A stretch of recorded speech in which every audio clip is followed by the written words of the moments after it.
Bien,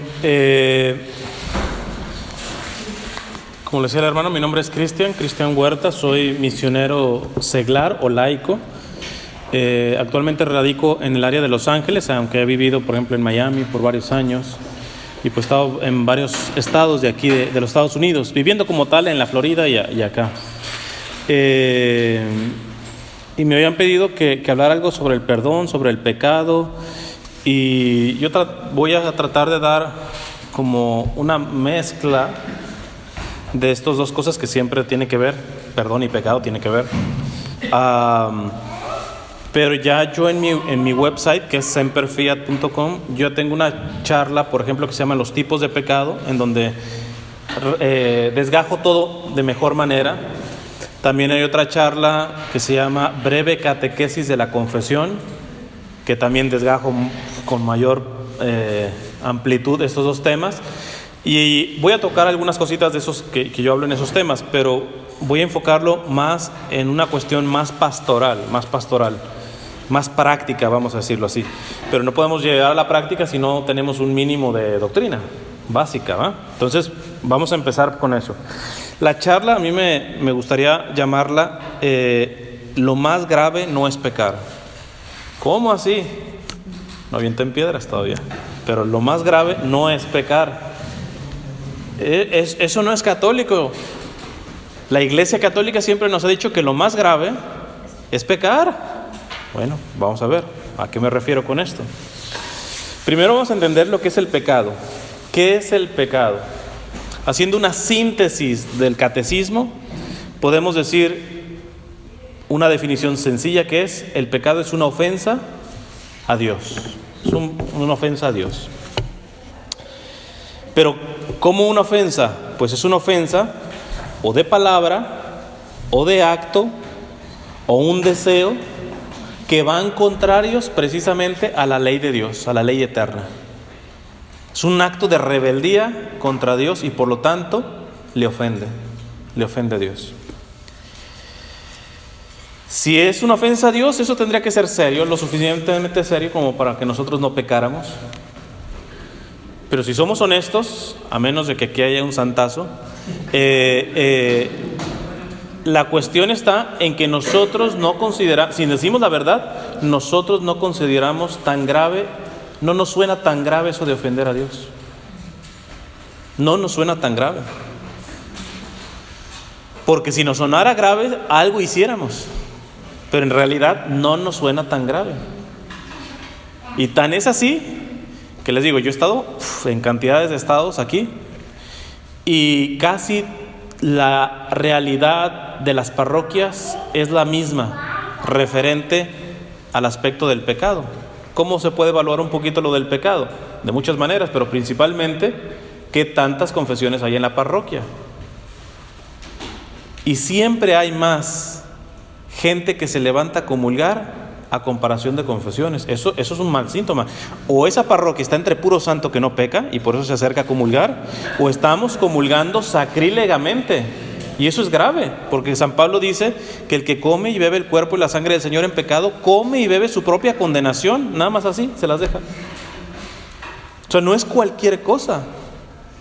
Y yo he llegado a la conclusión de que llegamos a eso, no creo que sea tanto por maldad. Habrá algún maldoso, pero yo creo que ante todo es ignorancia. En realidad no sabemos la gravedad del pecado.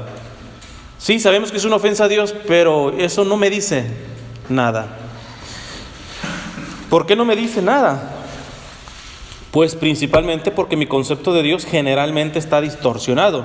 El Papa Benedicto XVI decía una frase tremenda, dice: si tomamos a Dios en serio, el pecado es serio. Si tomamos a Dios en serio, el pecado es serio. Si no estamos tomando en serio nuestro pecado, aunque tú hayas orado aquí, levantes las manos, alabes, vengas al grupo, vayas a misa, hagas actividad, lo que sea, en el fondo no te eches mentiras. No estás tomando a Dios en serio. Más aún, el hecho de estar viniendo es como querer anestesiar tu conciencia para decir, tú estás bien con Dios, vas al grupo, eres servidor, haces esto, rezas, todo. Pero cuando lo comparas con el aspecto de tu pecado, ahí se puede demostrar que Dios no es serio para ti. Te repito esa del Papa Benedicto XVI. Si tomamos a Dios en serio, el pecado es serio. No es cualquier cosa. Para que podamos entender un poquito de esta seriedad. ¿Por qué a veces no entendemos que es serio ofender a Dios? Porque no entendemos la redención, generalmente. A veces creemos que la redención fue como que Jesús llegó con su mochilita, agarró los pecados de todos que nos había separado de Dios y se los presentó al Padre diciendo: perdónales esto, Padre. A veces tenemos esa idea de que como que Él recogió todos los pecados del mundo y se los presentó al Padre. ¿Y eso fue la redención? No. Dios no recogió pecados. Dios asumió los pecados de todos, de los que habían pasado antes que Él, los de ese momento presente y los del futuro. Ahí vamos incluidos nosotros. De todo ser humano. De todo. Por eso ya podemos entender por qué en la cruz Él dice: Padre, ¿por qué me has abandonado? ¿Qué es lo único que nos separa de Dios? El pecado. Él, siendo Dios, asumió todos los pecados. No los llevó con una mochilita, los asumió como si Él los hubiera cometido. En la cruz Jesús se vio violador. En la cruz Jesús se vio mentiroso. Cualquier pecado que hayas cometido hoy, Él lo asumió como si lo hubiera cometido. Y ante toda esa carga, evidentemente salió: Padre, ¿por qué me has abandonado? Su Padre no lo podía abrazar, estaba hecho pecado, dice San Pablo. El que era perfecto y santo se hizo pecado por nosotros. Se hizo pecado. Asumió eso. ¿Y por qué lo asumió? Que es otra cosa que no entendemos. Lo asumió porque cuando tú ofendes a alguien, la única manera de reparar la ofensa es pagando un costo, un precio, de acuerdo a la ofensa. ¿Y cuánto vale una ofensa? Vale dependiendo de qué, del ofendido. Si ahorita yo salgo y le doy 3 cachetadas al vecino de enfrente, el vecino puede hablar aquí a la policía y vienen, chance y me arrestan. No sé cómo sea tan severa aquí la policía, chance y me arrestan. Pero ¿qué les gusta? ¿Me tendrán en la congeladora unas 24 horas, 48 por ahí? No me van a dar pena de muerte, ¿verdad? Por 3 cachetadas. Pero ¿qué pasaría si las 3 cachetadas se las doy a Trump? ¿Qué pasaría si las 3 cachetadas se las doy al presidente? ¿Será que me dejan 24 horas? Creo que un poquito más, ¿no? ¿Por qué? Son 3 cachetadas al fin y al cabo. Pero estas 3 fueron al presidente de los Estados Unidos. Las faltas tienen la medida del ofendido. Así que un solo pecado ofende a Dios. Uno solo nada más, ¿eh? Ya no pensemos en todos los que tenemos. Uno solo tiene la medida de Dios. Por lo tanto, para que te sea perdonado, tienes que llegar a esa medida. ¿Podemos llegar a esa medida? Imposible. Tú nunca vas a poder pagar un solo de tu pecado. Una sola ofensa de Dios te rebasa, porque tendrías que tener la medida de Dios para poderla pagarla. Y eso es imposible. Eso es imposible. Por eso nosotros estamos condenados a la muerte eterna. No había otra forma. El ser humano estaba condenado totalmente. Y este es el misterio de la redención. ¿Quién es el único que puede pagar una ofensa del tamaño de Dios? Pues Dios mismo. Y Jesús se encarnó y, siendo Dios mismo, pagó por lo que nosotros no podíamos pagar, ni podremos pagar nunca. Porque cuando tú pecas y te confiesas es por los méritos de la cruz. Hay un escultor canadiense, se llama Timothy. El apellido es como polaco, me cuesta decirlo. Pero él hace esculturas muy bellas, religiosas. Y hizo una sobre la confesión. La idea se la dio un sacerdote. Evidentemente el sacerdote entiende esto. Preciosísima. Yo creo que de las mejores esculturas. Él hace esculturas bellísimas, la verdad, con mucho significado. Pero esta, hagan de cuenta, está así la cruz, está una cruz así, pero esta parte es un confesionario. Y está el Padre Pío confesando. Ahí en el lado del confesor no hay nada, pero en la ventanilla está no la mano del Padre Pío, sino la mano de Jesús con la llaga. O sea, caracteriza excelentemente lo que pasa en la confesión, porque son los méritos de Jesús que pagó en la cruz los que hacen posible que nuestro pecado personal pueda ser perdonado, porque en este mismo momento tampoco nosotros podemos pagar por ni el más mínimo pecado. No podemos, tendríamos que tener la medida de Dios. ¿Por qué? Porque el pecado es una ofensa a Dios y la ofensa tiene la medida del ofendido. Ya cuando ves esa perspectiva, yo creo que si tenemos un poco de sentido común, tú empiezas a captar, el pecado es serio. El pecado no es cualquier cosa, es cosa seria.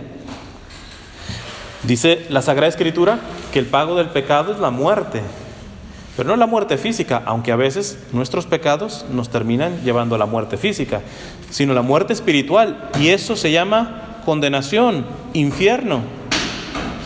Yo no sé por qué sí sé, pero bueno, no me quiero salir del tema, pero actualmente se tiene pavor a hablar del infierno.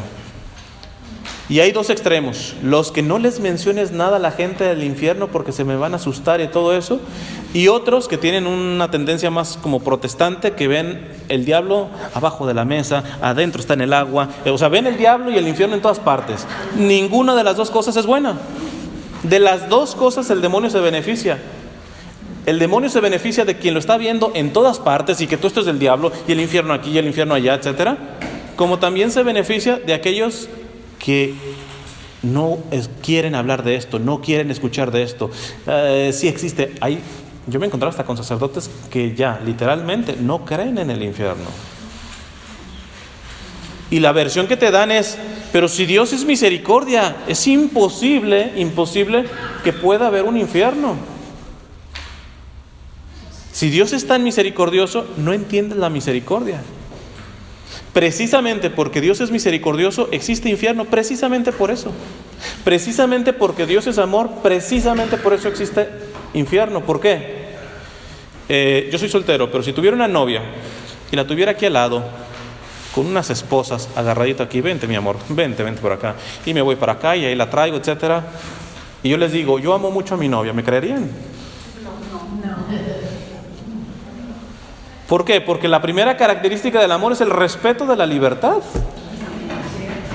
La posibilidad de que la otra persona me ame por su libertad, por su voluntad. Se ha dicho de paso, por eso muchas personas se encariñan hoy más con los animales, porque los animales se llega a decir que mi perrito, mi gatito me ama mucho. Primero, los animales no aman. Si quieren informarse, yo tengo una charla sobre eso, sobre los animales. Se llama A los animales y la Iglesia Católica, una cosa de esas. Los derechos de los animales y la Iglesia Católica. Hemos elevado a los animales de una manera que no es cristiana. Pero ¿qué hay atrás de esto? Porque hay personas que prefieren inclusive tener animales, perritos, gatitos, a hijos. Porque el perrito, mientras le des de comer, mientras lo sobes, mientras todo eso, va a mover la colita. Y eso es lo que tú quieres. Como el perro no tiene libertad, eso es lo que tú quieres. Tú sabes que le vas a sacar un guau guau y mover la colita. Tú sabes que es por eso. Pero de un hijo, un hijo ya a los 15 años te puede decir que no sirviste como madre. No quieres correr ese riesgo, evidentemente, ¿va? Te pudiste partir el lomo por ese hijo, etcétera, y ese hijo no será agradecido con ese amor. Entonces, ¿por qué? Porque el amor, precisamente es amor cuando se mueve la libertad. Si no se mueve la libertad, eso no es amor. Y precisamente porque Dios nos ama, Dios quiere y nos ha destinado a vivir eternamente con Él. Pero porque nos ama, no nos obliga, no nos pone la esposa esta que yo le digo a la novia, y nos dice: no, te amo tanto que te voy a traer a fuerzas al cielo. No es cierto, ya no sería amor. Precisamente porque te amo, hay una opción que te doy para que toda la eternidad estés lejos de mí. Más aún yo les digo, cuando ya ustedes nos petateemos, porque como si fuera eterno yo, cuando nos petateemos, cuando nos muramos, vamos a llegar a la presencia de Dios. Y de Dios no vamos a escuchar un vete al infierno, jamás lo vamos a escuchar. Él te va a decir, vente conmigo. Pero tú le vas a responder de acuerdo a cómo quedó tu alma. Si tu alma quedó en pecado, quedó ofendiendo a Dios. La persona que está en pecado, cuando llegue a la presencia de Dios, Dios le va a decir, vente conmigo. ¿Qué le va a responder? No quiero. Le va a responder de acuerdo a cómo está su alma, porque su alma ya no cambia. Si moriste en pecado, moriste en ofensa a Dios. Más aún vas a blasfemar. ¿Quién te ha pedido estar contigo? Yo no quiero estar contigo. Así le va a responder tu alma si mueres en pecado. Y como Dios no te va a tener obligado con Él, por eso el infierno existe. Y el infierno, Dios no te manda al infierno. Solitos, tú haces esa decisión. Tú haces esa decisión. Hay un problema también con el aspecto del infierno, que es la paga del pecado. Si se fijan, yo creo que más de uno ya puede estar diciendo, no, pues el pecado sí es serio, Ya creo que van sacando conclusiones que no es cualquier cosa, ¿ok? Pero vamos a tocar un poquito, por ejemplo, también del infierno. Un exorcista, el padre José Antonio Fortea, pone un ejemplo muy bueno. Dice, el problema del infierno no es cuánto vas a sufrir. El problema es la eternidad. Como en el cielo, se ha dicho de paso. Lo hermoso del cielo no es cuánto vas a gozar, sino la eternidad. Les pongo un ejemplo. Si, ahorita que estaban haciendo tamales, ¿no? Sí, yo soy, el mayor placer, mi cielo aquí en la tierra es comer tamales. Evidentemente, ahorita que lo saquen, pues yo voy a estar como en el cielo. Pero que me los den por toda una eternidad, los voy a escupir. Porque hasta lo más bueno aquí aburre. Hasta lo más bueno aquí cansa. Y a veces nos imaginamos el cielo como decir, el cielo seguramente estaré en una bodega de puro tamal. No, es que ni aquí podrías estar así. Aunque te gusten, los asquearías. Si te fijas, hasta el máximo placer deja de que si vas a disfrutar en el cielo. El problema es que es eterno. El infierno. Me pellizca. Es un sufrimiento. Ese sufrimiento, ¿cuánto dura? Un pellizco, ¿qué dura? Duele. ¿Qué dura? ¿3 segundos? ¿5 segundos? Pero que te digan que te vayan a pellizcar toda la eternidad, a ver quién lo aguanta. Déjate de que si vas a sufrir terriblemente en el infierno. El problema es la eternidad. Y aquí meto lo que les decía del padre Fortea, que es exorcista. Dice, me gusta el ejemplo que pone para que entendamos la eternidad. Él dice, imagínense un pajarito que va al mar, llega al mar, toma un poquito de agua y se va 1 año. Después de 1 año regresa, toma un poquito de agua y se va 2 años. Regresa, toma un poquito de agua y se va 3 años. Regresa, toma un poquito de agua y se va 4 años. Después de 4 años se regresa y así se la lleva. Y dice el padre José Antonio Fortea, el pajarito se terminará el mar y apenas comenzaría la eternidad. A ese ritmo, el pajarito se terminaría el mar y apenas comenzaría la eternidad. Es que no podemos entender eso. No podemos entender eso. A veces me han hecho algunas entrevistas en televisión y radio y generalmente cuando me hacen la pregunta, ¿y usted por qué es misionero a tiempo completo? Porque podría buscar, el sueño americano, hacer tantas cosas, pero ¿por qué a tiempo completo con todas las precariedades y complicaciones que implica evangelizar así? Porque a mí no me financia ni una congregación religiosa, ni un ministerio, ni como tal, entonces me las voy así. Entonces eso les impresiona un poquito, para mí no me impresiona. Y yo les suelo responder, mira, la respuesta a esta pregunta te la tendría que decir igual cualquier evangelizador, cualquier católico, porque es la misma. Yo he dedicado esto a tiempo completo con todo lo que implica, ¿Por qué? Porque entiendo la gravedad de que una sola alma pueda condenarse por toda la eternidad. Si yo amo al Señor, yo amo lo que el Señor ama. Y no hay dolor más profundo que tenga Dios que ver a un hijo o a una hija que estaba destinado a estar toda la eternidad, es decir, que jamás saldrá del infierno. Eso es grave, gravísimo, y ni siquiera pensamos en eso. Es más, a veces yo digo, veo en los funerales, yo sé que es con buena intención, pero la buena intención no alcanza. Es más, les cuento rapidito el cuentito que siempre digo para que entiendan que la intención buena no alcanza. Dicen que una vez estaba un chango, un mono, un monkey, y se había convertido. Entonces quería hacer su primera obra por amor a Dios. Si ya soy católico y ahora sí quiero hacer mi primera obra a Dios, estaba pensando en el árbol, ¿qué puedo hacer? De pronto ve un pececito ahí en el río, se le avienta, lo saca y dice, ya hice mi primera obra de amor de Dios. Este animalito se estaba ahogando y lo salvé. Tremenda buena intención, pero la buena intención no alcanza. Entonces tú puedes tener muy buena intención, pero dice el profeta Oseas, por ignorancia se pierde el pueblo de Dios, ¿verdad? Entonces, les digo, los de los funerales, a veces con buena intención, pero la terminas regando.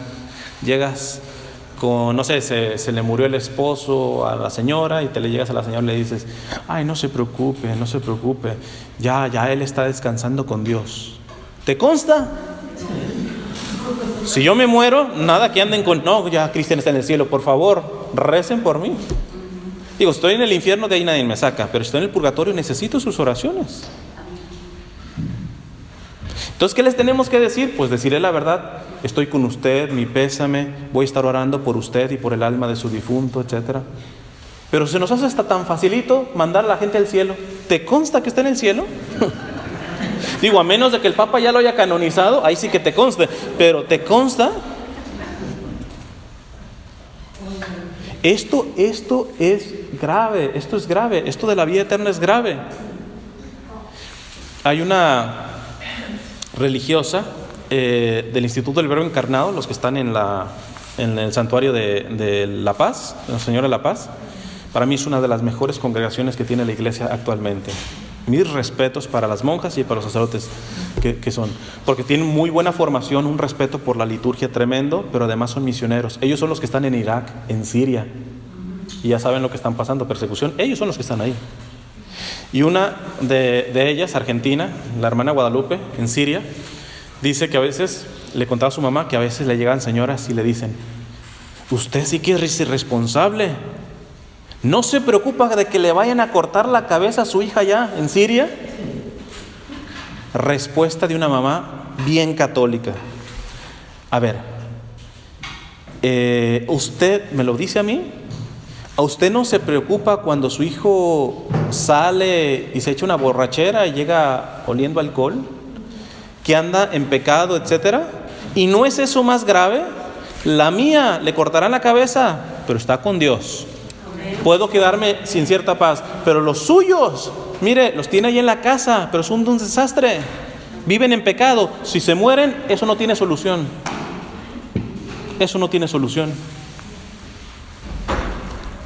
La salvación y la condenación es una cosa de juego. Y cuando hablamos de pecado, estamos hablando de lo que compromete, de lo único que compromete la salvación. Y esto es para toda la vida, eterna. O te salvas eternamente o te condenas eternamente.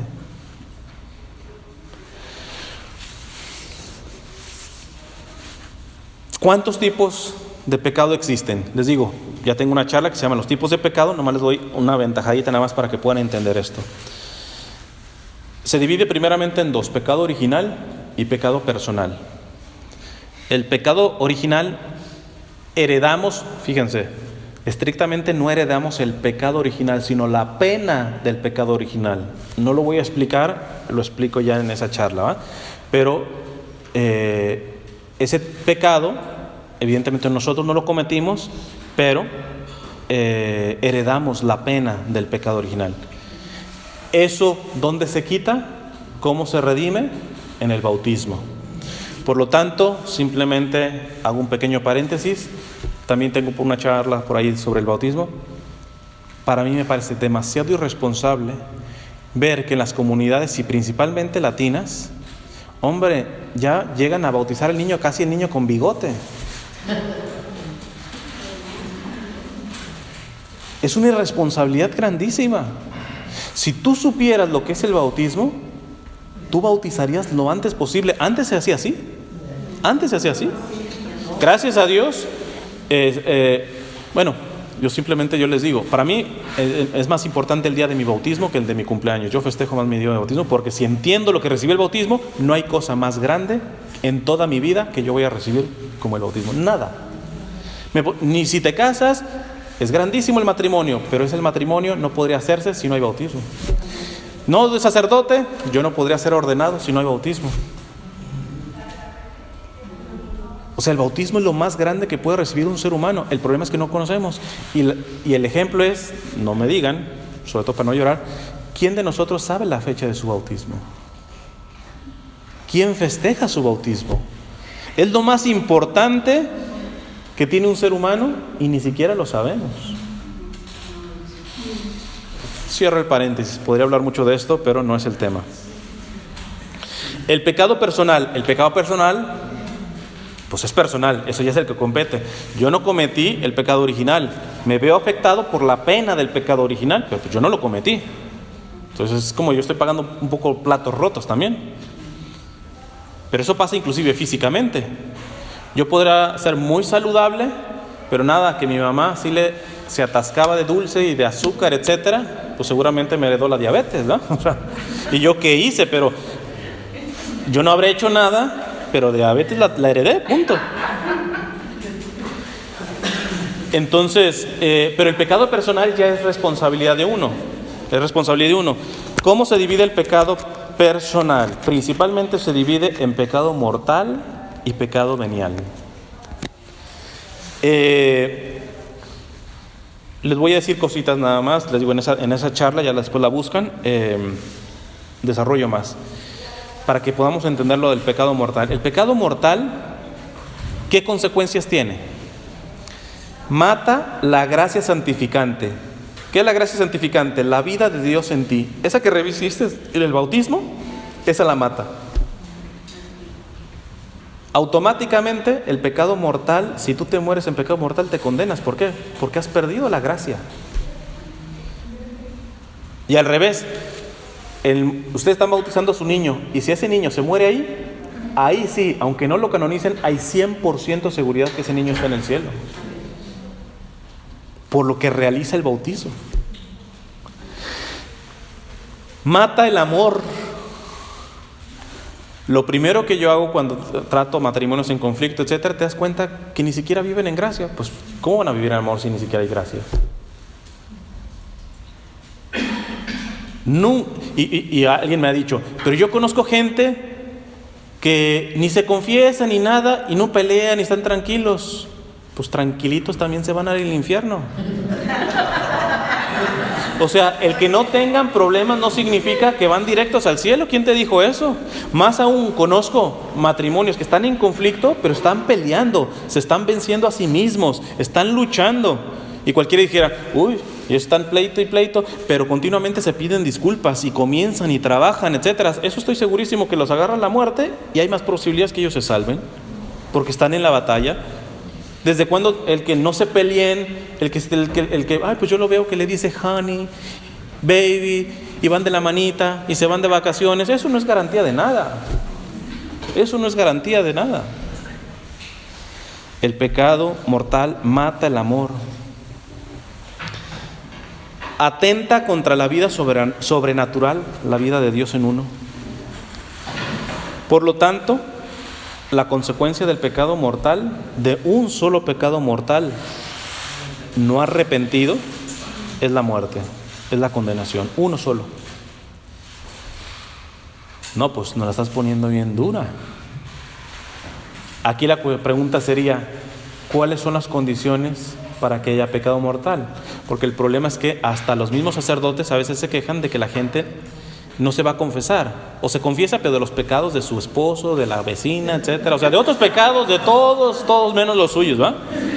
O cree que es dirección espiritual. Ay, padre, tengo una preocupación con mi hijo, etcétera. No es dirección espiritual. Pide una cita y ya le platiques el problema. En la confesión es aventar, sin rollitos, tal cual los que son tus pecados, punto.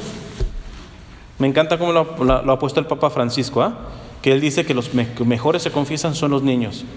Porque dice, se me acerca un niño y me dice, padre, le dije una palabra mala a mi hermano, y te dicen la palabrota. Le dije, no se andan con rollos, las cosas son así, pum. No, uno le rebusca, padre, y dice, pero si conociera a mi esposo, etcétera, y lo tratas de justificar, eso no es arrepentimiento.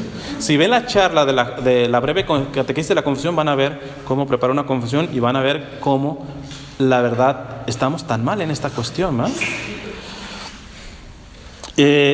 ¿Cómo se perdona el pecado mortal?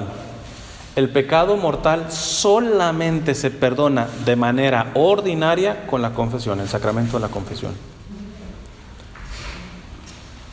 Solamente. De manera ordinaria. ¿Qué significa de manera ordinaria? Que mientras estés dentro de una sociedad en donde hay clero, sacerdotes, tú no tienes pretexto. La única manera de poder que se te perdone un pecado mortal es confesándote con el sacerdote. ¿Por qué ordinaria? Porque hay una manera extraordinaria. Imagínense, si yo me voy a un lugar en donde ni siquiera hay una iglesia católica, ¿qué va a contar Dios para perdonarme? Mi arrepentimiento. Se ha dicho de paso, lo van a ver en esa charla, el primer paso para recibir el perdón de Dios es el arrepentimiento. Cuando tú ya te arrepientes, ya ha comenzado el perdón de Dios. No se concluye hasta que no te confieses bien, en el caso de la manera ordinaria de nosotros. Pero ya cuando tú te arrepentiste de tu pecado, ya empezó el perdón de Dios en ti. Y fíjate cómo lo digo, ya empezó el perdón de Dios en ti, ya empezaste a recibir el perdón de Dios. Esto se lo aclaré ayer en la noche a los jóvenes. Mucha gente se ha escandalizado por un videito que yo subí a mis redes sociales, en donde puse, no necesitas confesarte para que Dios te perdone. Pues no es lo contrario que tú estás diciendo. No, ¿a qué me refiero cuando yo digo no es necesario confesarte para que Dios te perdone? Dios no cambia, Dios es perfecto. Y a veces creemos que cuando pecamos, Dios se enoja y dice, no, hasta que no me pida perdón, yo no lo perdono. Eso somos tú y yo, que caemos en esas ridiculeces que nos hacen algo y mientras no me pida perdón y nos ponemos de dignos y todo eso, pero Dios es perfecto. Se oye casi blasfemo, pero es la verdad. Cuando tú estás pecando, en ese mismo acto estás ofendiendo a Dios. En ese mismo acto Dios te está perdonando, te está amando. Porque Dios no cambia, Dios es amor perfecto, perdón perfecto. ¿Qué es lo que hace tu arrepentimiento? ¿Qué es lo que hace la confesión? Abrirle la puerta a ese perdón que ya está dado. Pero ya ahí está. Mientras tú no te arrepientas y mientras tú no te confieses, no es que Dios no te haya perdonado, ya te perdonó, pero Él no te va a imponer ni su amor ni su perdón. Lo que hace tu arrepentimiento no es cambiarle el humor a Dios. Como estás enojado, mira, ya me arrepentí, ahora me perdonas y Dios muy contento te perdona. No. Desde el mismo momento que tú lo estabas ofendiendo, Él ya te perdonó. De ahí que una de las cosas que dicen muchos exorcistas y también santos en revelaciones privadas es que de uno de los tormentos más grandes de las personas en el infierno es darse cuenta de eso. De que Dios en su pecado los estaba amando y que ellos no abrieron esa puerta. Se quedó ahí encerrado el perdón y el amor de Dios, se quedó ahí. Y saber que fue culpa suya. Que por Dios no quedó. Dios estaba, apenas abrieran tantito y se llegaba esa gracia de misericordia. Y fueron ellos que no lo abrieron. No quisieron abrirlo. Me voy rápido porque se me acaba el tiempo. El pecado personal se divide en pecado mortal y pecado venial. ¿Cuál es la diferencia entre uno y otro? Ahí sí yo les voy a decir, mejor véanlo en la charla, pero lo que les puedo decir es que el pecado venial no necesariamente necesita la confesión. Por eso una persona que está en pecado venial, dice la gente, ¿se puede acercar a comulgar en pecado venial? No te puedes acercar a comulgar en ningún pecado. La diferencia es que cuando tú llegas a la misa en pecado venial, lo que perdona el pecado venial, por ejemplo, es la caridad, el arrepentimiento. El arrepentimiento en el pecado mortal nos va preparando, pero en el pecado venial sí borra el pecado el venial. Y ahí se las dejo. Muchas personas que llegan y se acercan a comulgar en pecado venial, pero no hicieron el acto de contrición, no pueden comulgar también, por mucho que no tengan pecado mortal. Es tan importante ese momento. Fíjate cómo empieza la misa, con un acto de contrición. Yo confieso ante Dios. Ahí te estás arrepintiendo. Ojalá seas, para al menos la próxima misa, que sepas que ese acto bien hecho te perdona el pecado venial y te puedes acercar a comulgar. Solamente si tienes pecado mortal sabes que tienes que ir a la confesión. Porque el pecado venial no mata la caridad, la debilita. No quita la gracia santificante, la debilita. Esto no significa que da lo mismo y no, bueno, pues mira, yo no peco mortal, sino no solamente venialmente. Pecado es pecado. Creo que era San Agustín que decía que el pecado mortal es como crucificar a Jesús. Terrible. Y el pecado venial es como escupirle. Digo, no lo estás matando, pero, oye, escupida es escupida, ¿no? Escupida es escupida. Además, generalmente todos los pecados mortales no son más que el fruto de muchos pecados veniales no arrepentidos. Cuando tú te acostumbras a decir, bueno, esto no es pecado mortal, es pecado venial, lo único que te estás preparando es para pecar muy pronto mortalmente. Porque aunque no mata la gracia y no mata la caridad, la debilita. Y si la sigues debilitando con pecados veniales, entonces no relativicemos. Ciertamente el pecado venial no tiene tanta gravedad como el mortal, pero eso no significa que, porque no es tan grave, pues lo vamos a hacer. No se trata de eso, porque ofensa es ofensa.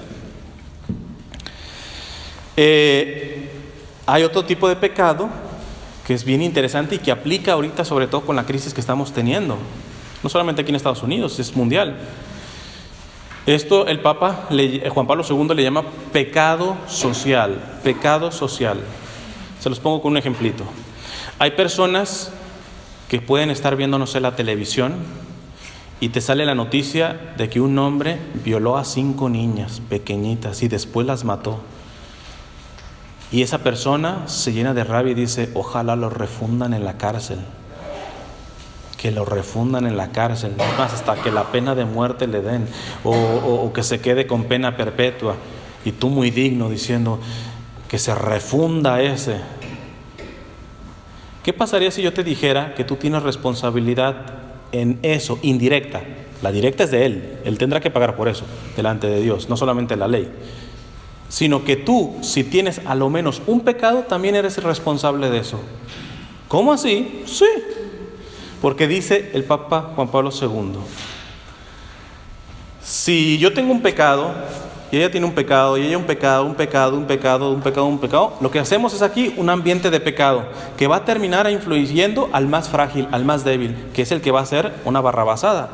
Pero ustedes sáquenme el primer criminal que haya vivido en Barrio Santo, Casa Santa, Familia Santa, a ver si me lo encuentran. Lo peor de los seres humanos ha sido construido por los propios seres humanos. Nosotros hemos contribuido. Y si tú tienes a lo menos un pecado, estás colaborando con una sociedad de pecado. Por lo tanto, indirectamente, siéntete responsable de los más grandes males. Y al revés, la gracia también es expansiva. La gracia es expansiva. Si tú vives en gracia y él vive y ella en gracia, aún venga un pecador grande, terminas influenciándolo para bien. porque somos un cuerpo. Y dice San Pablo que si sufre la mano, sufre todo el cuerpo. Esto no significa que le vamos a aplaudir un crimen, pero a lo menos no me voy a poner en forma digna y tengo que decir, ¿qué tanto de ese crimen yo soy responsable por vivir también en pecado? Cuando ves errores en un sacerdote, en la propia iglesia, muchas veces es muy bueno denunciarlo, pero ojalá se denunciara antes tú pensando, ¿qué culpa yo he tenido en que la iglesia está haciendo malas cosas en este momento así? Y generalmente no, te vas a ser digno, te vas, etcétera, no me entienden. ¿Y qué tú, qué eres, la cuarta persona de la Santísima Trinidad? A veces nos creemos eso. ¿Y quiénes tienen más tentación de creerse eso? Déjenme decirles, precisamente los que están en la iglesia. Y entre más tiempo se tenga en la iglesia, los líderes son los primeros que, yo soy un pecador, pero dite la verdad. Si examinamos, sí te crees más santo que los otros. Dite la verdad, no nos estamos diciendo la verdad. De palabritas, sí, no, todos somos pecadores. Pero si te revisas bien, si haces un examen de conciencia bien, tienes que reconocer que sí, te crees mejor que los otros, te crees que eres santo, que a lo menos no haces los pecados que X y otra persona. Y eso es un cáncer terrible, un cáncer terrible. Ya me queda muy poco tiempo, voy concluyendo el tema. Un último pecado, característica de un pecado o categoría de un pecado, el pecado que no se perdona. ¿Cómo? ¿Hay un pecado que no se perdona? La Biblia dice que hay un pecado que no se perdona y dice que ni aquí ni allá. Eso es un muy buen argumento para los protestantes que dicen, no, purgatorio no existe. Hombre, dice el mismo Señor que hay pecados que no se perdonan ni aquí ni allá. O sea, ¿significa que hay pecados que se pueden perdonar allá? Pero bueno, ese es otro tema. Aquí el punto es de que hay un pecado que dice que nunca será perdonado. ¿Cuál es ese pecado? Blasfemar contra el Espíritu Santo, que no significa decirle Espíritu Santo, feo, no te quiero y le sacas la lengua. No se trata de eso. No se trata de eso. El pecado contra el Espíritu Santo se divide en dos. Les voy a decir los términos tal cual son, porque tenemos que ir aprendiendo. El pecado contra el Espíritu Santo se divide en conciencia laxa y conciencia escrupulosa. Conciencia escrupulosa te lleva a la desesperación. Conciencia laxa te lleva a la presunción. Pongamos ejemplitos para entenderlo. Conciencia escrupulosa es la persona que dice, no, este pecado Dios no me lo perdona, acabo de matar a mi mamá. Esto no tiene perdón de Dios. Tengo 30 años sin confesarme. Esto Dios no me lo perdona. Está desesperado, ha perdido la esperanza.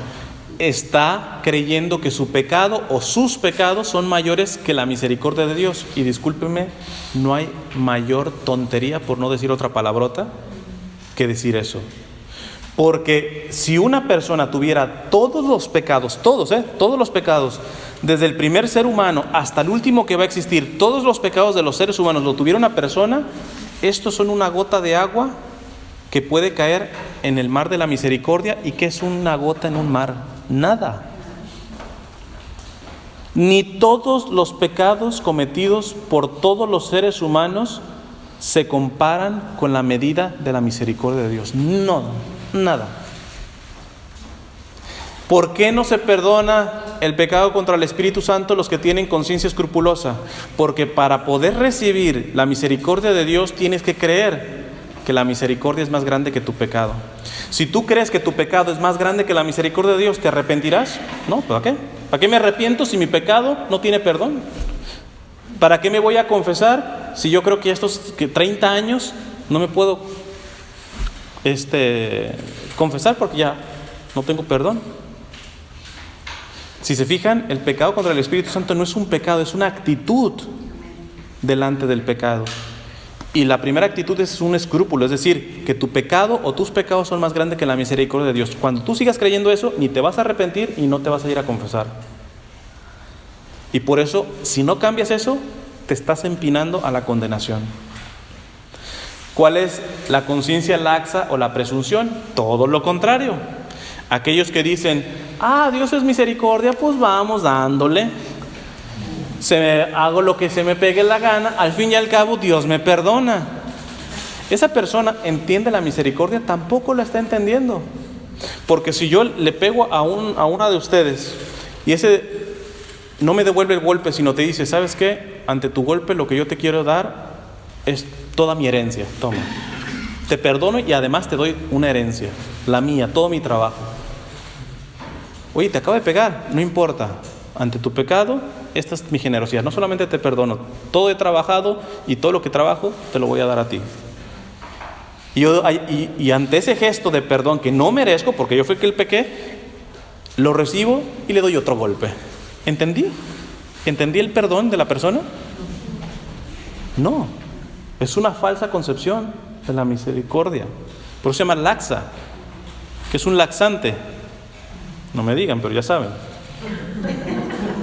Así tienen la conciencia tantos.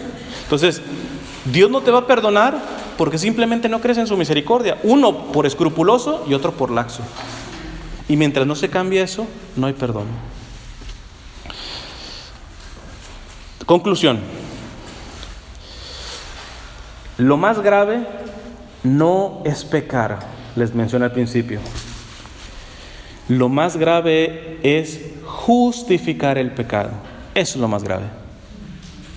Porque pecar, mira, mientras seas seres humanos, ciertamente, mientras tú crezcas en la gracia, te confortes en virtudes, cada vez vas a pecar menos, ciertamente. Hay santos que ya ni siquiera pecaban venialmente, el demonio los tentaba en imperfecciones, ya ni siquiera en pecado. Porque habían crecido tanto en santidad que ya no andaban cayendo ni en mortales ni en veniales. Entonces el demonio lo único que le dice, bueno, mínimo para que sea un poquito más imperfecto. Se puede, porque nuestra libertad puede trabajar con la gracia de Dios. Y se pueden hacer tremendos santos. Por lo tanto, hay que evitar pecar, está claro. Esto no es una invitación para que pequen. Lo que yo estoy diciendo es que si tú pecas, eso no es lo más grave. Vamos a decir que cuando tú pecas, el demonio te gana una batalla. Cuando tú justificas el pecado, te está ganando la guerra. ¿Por qué? Porque si yo mentí, pues ya caí, pero yo empiezo a decir, no, esta fue una mentirita piadosa, ya estás justificando lo que no se debe de justificar. Y eso te va a deformar la conciencia, y eso verdaderamente es grave. ¿Y saben por qué es grave? Porque yo estoy convencidísimo, yo creía que era el único que convencidísimo, pero ya le escuché al padre Fortea que él al menos piensa lo mismo. Y a otro sacerdote, o sea, que no soy el único loco que piensa esto. Yo estoy segurísimo que en nuestra agonía Dios manda una gracia muy fuerte, como nunca la hemos sentido, como nunca la hemos experimentado, para hacer su último esfuerzo para salvarnos. ¿Cómo es? No sé. Yo en las conclusiones de teología y todo eso, a mí estoy segurísimo que cuando tú te estés muriendo, agonizando, Dios te va a dar una gracia para que te arrepientas, porque Él no quiere la muerte del pecador, dice la Sagrada Escritura. Y va a ser, y sabe que es el último instante, porque brincando el charco ya no hay arrepentimiento. Es solamente mientras estás vivo. Y Él va a hacer en el último instante, la última esfuerzo para que te arrepientas. Así que si tú eres el más grande pecador, pero al pecado le llamaste pecado, yo te puedo decir, cuando Dios te dé esa gracia, te vas a arrepentir y te vas a salvar. De lo que es peligrosísimo son de las personas que justificaron su pecado. Porque quien justifica su pecado adormece su conciencia. Es decir, que cuando se estén muriendo, les va a llegar esa gracia muy especial y el Señor dice, yo te puedo perdonar si te arrepientes. Y esa persona que ha justificado su pecado le va a decir, ¿arrepentirme de qué? No hay cosa más peligrosa para el ser humano, para la salvación de uno, que no llamarle pecado al pecado, que justificar el pecado. No, esto no es pornografía, vieja, no es pornografía, mira, tienen bikini, no te hagas tarugo. No, esto no es hacer trampa, no es hacer trampa y estás metiendo aquí el chanchullo y estás sacando un dinerito más y estás vendiendo el iPad más caro de lo que es. Y hay tantas cosas que honestamente como comunidad latina, si nos revisamos, hay tantas cosas que son pecado y que para nosotros ya no es pecado, porque hemos corrompido nuestra conciencia. Y eso sí es peligroso, porque Dios en el último momento de tu vida se te puede aparecer dándote la última gracia para que te arrepientas y tú no vas a aceptar esa gracia porque no crees que has pecado. ¿De qué me arrepiento, Señor? Es peligrosísimo justificar el pecado. Yo prefiero a un pecador de marca, de esos pesados, pero que su pecado le diga pecado y por lo tanto siempre esté batallando, luchando, no justificando su pecado, asume las consecuencias de su pecado, va y se confiesa cuantas veces sea necesario. Yo prefiero uno así, aunque se lleve la vida entera así, que una persona que peque menos, pero eso menos no le diga pecado. Lo más grave no es pecar, lo más grave es justificar el pecado. Termino con una recomendación. ¿Qué hacer después de pecar? Una persona diría, pues irte a confesar. Sí, pero imagínate, te acabas de meter al prostíbulo, son las 2 de la mañana. Ahí te veo tocándole la puerta al párroco a las 3 de la mañana. Digo, hay párrocos que sí las abren a las 3, a la hora son tan abiertos. Pero aunque las abran, ¿no crees que es algo poco digno en el sentido de tratar a nuestros sacerdotes? Les dije que el perdón comienza con el arrepentimiento. Cuando tú pecas, lo primero que tienes que hacer es un acto de amor a Dios. Porque lo más grave no es, les digo, haber pecado. El demonio lo que quiere es que justifiques el pecado. ¿Y cuál es la artimaña para que tú justifiques el pecado? Enfriarte.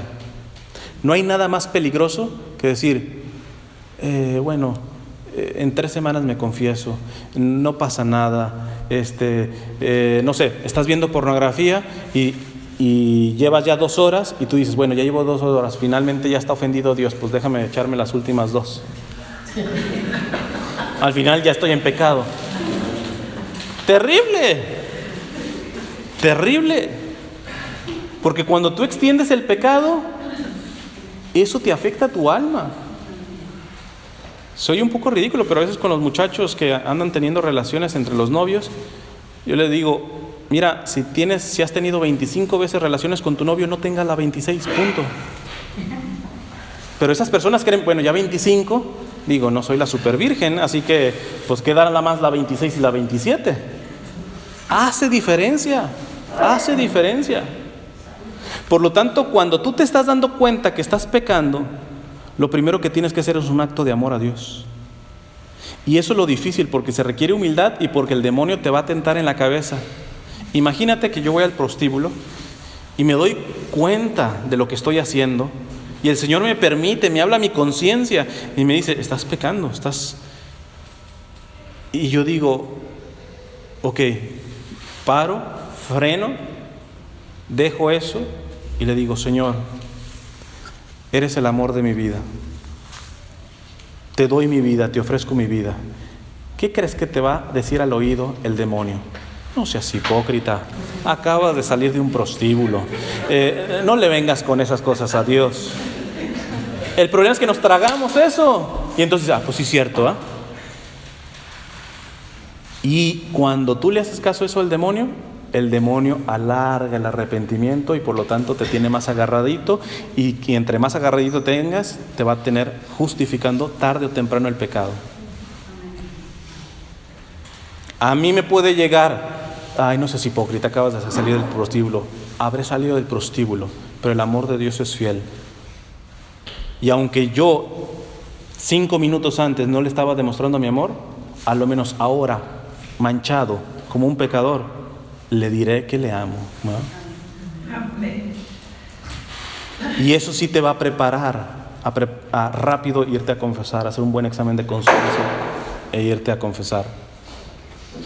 Generalmente, esto me lo han dicho algunos exorcistas, parece que el demonio les tiene la misma vara a ellos, Porque el demonio no sabe lo que hay en nuestro interior, pero sí sabe lo que has pecado. O sea, está enterado de eso. Y mejor de lo que tú crees. Y una cosa que casi todos los exorcistas cuando comienzan pasan, es que generalmente un exorcista se tiene que hacer de un grupo de laicos que le ayuden, ¿verdad? Sobre todo porque cuando la posesión satánica, por ejemplo, hay fenómenos que se llama el titanismo. Puede ser una flaquita, pero cuando entra en trance, levanta a 3 sin problemas, ¿verdad? Entonces necesita a veces ayuda el exorcista, los se llaman auxiliares. Y una cosa que hace el demonio para frenarlo, para amedrentarlo, para pararlo a ese nuevo exorcista, le empieza a decir sus pecados en público. Dice un sacerdote exorcista que cuando le pasó eso, dice, yo me estaba quedando, porque él le cuenta su testimonio. Se llama el padre Wilson, es colombiano. Él siendo formador del seminario se metió con mujer, etcétera, o sea, y lo creían santísimo y nada que lleva eso. Imagínate, le están sacando todo eso en público. Pero el Espíritu Santo lo asistió. ¿Y cómo cayó el demonio? Le dijo, a ver, todos esos pecados ya están confesados y por lo tanto perdonados. Y además, mis ofensas, mis pecados no te ofendieron a ti, sino ofendieron a Dios. Así que no tienes derecho a sacar esto. Calladito, y empezó directo con el exorcismo, ¿eh? Pero amedrenta en esa parte el mismo demonio, porque sabe que te tiene que tener abajo. No se conforma con que ya hayas caído, te tienes que quedar ahí. ¿Y cómo es? Justificando el pecado. Justificando el pecado. Lo peor no es pecar, que hay que evitar pecar. Pero si ya pecas, por fragilidad, por debilidad, lo peor es que al pecado no le digas pecado, que lo minimices, que lo relativices, que digas que no es tan grave. Ahí te metes en problemas, Vamos a dejarlo aquí. Si quieren, así como están, cierran sus ojos y vamos a hacer una oración. Van a repetir después de mí: amado Señor, danos todo lo que nos une a ti, quítanos todo lo que nos separa de ti, líbranos de nuestro egoísmo y entréganos enteramente a ti. Que nunca se haga nuestra voluntad, sino siempre hágase la tuya. Dulce Madre, no te alejes, tu vista de nosotros no apartes. Ven con nosotros a todas partes y solo nunca nos dejes. Ya que nos proteges tanto como verdadera Madre, haz que nos bendiga el Padre, el Hijo y el Espíritu Santo. Amén. Bueno, los dejo así, nomás les doy el aviso. Para los que quieran mi website es semperfiat.com. Ahí encuentran todas las charlas gratuitas. A veces traigo material, para mí lo ofrezco gratuito, no porque no me cueste, esto me cuesta, pero porque precisamente creo que estamos en tiempos complicados, que una persona que realmente se quiere formar y no tenga, ya no digo que para pagar lo que vale el CD, sino ni siquiera para dar una donación, yo no estoy dispuesto a que se quede sin nada. Así que si alguien quiere algo de material y no tiene nada, deje la vergüenza en la silla y los toma gratuitamente. Los que quieran dar una donación, pues sirven, que me ayudan a seguir reproduciendo esto. En esta ocasión solamente tengo 2 temas que traigo. Uno se llama los sacramentos y el matrimonio espiritual, y otro se llama hijos santos antes de ser concebidos, que a veces no entendemos, que a veces los problemas, yo creo, mi percepción es que la mayoría de problemas de los jóvenes y de los adolescentes no comenzaron de niños, comenzaron en el vientre, cómo tú los gestaste, ¿verdad? Entonces, ahí hablo de esto. Para aquellos que sepan de tecnología, tengo una aplicación para Android y para iOS, que es el iPhone. La tienen que buscar como Semper, espacio, Fiat. Es gratuita, la descargan y ahí están todas las charlas. Solamente que al escucharlas van a gastar el internet del teléfono. Si no quieren gastar el internet del teléfono, cuando están conectados a Wi-Fi, les da la opción de descargarlas. Nada más que tienen que tener espacio en el teléfono para que les quepa. Entonces, y ahí están todas en audio, así, incluidas estas 2, está todo en audio y está ahí gratuito. Y si van a semperfiat.com, también ahí van a encontrar los enlaces de las redes sociales. Yo continuamente estoy publicando y ahí pueden tener también más material. Pues nada, les agradezco.